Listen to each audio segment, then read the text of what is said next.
Okay, y'all, so I'm going to share my story simply because it's someone out there that needs it. It's someone that is going through things that I've went through. So it's time for me to share my trials and tribulations. Growing up, I don't want to say I had a hard childhood because that would be me lying to you, right? I grew up spoiled. I grew up in a nice middle class home. Went to charter schools. I was blessed with a lot of things, physically, as far as clothes, shoes, toys, everything I wanted, in material form, I always had. But a lot of things that I lacked was emotional love.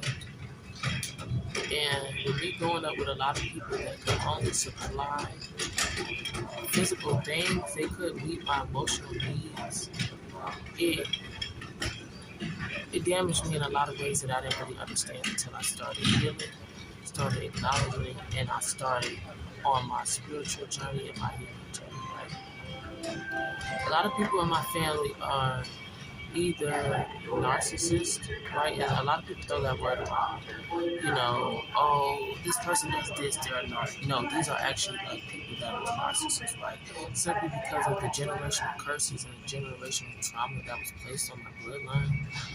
This is people that they could give you love through a physical standpoint, anything you want physically, but they don't know how to meet your emotional needs, your mental needs, your spiritual needs, or these are people that are tearing you down spiritually, mentally, verbally, or emotionally, right?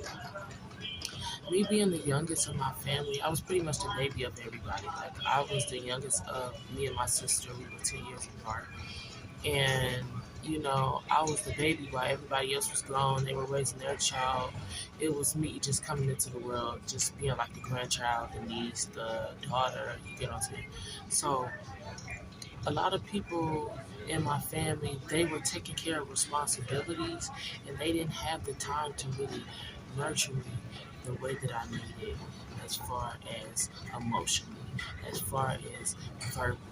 Yes, well, I had everything physically, a roof on my head, toys, everything I wanted physically. I lacked that emotional love because a lot of my family members didn't have the emotional love growing up. They weren't told that they were loved. They weren't told that they were appreciated. They weren't told, that basically they were valued as far as on a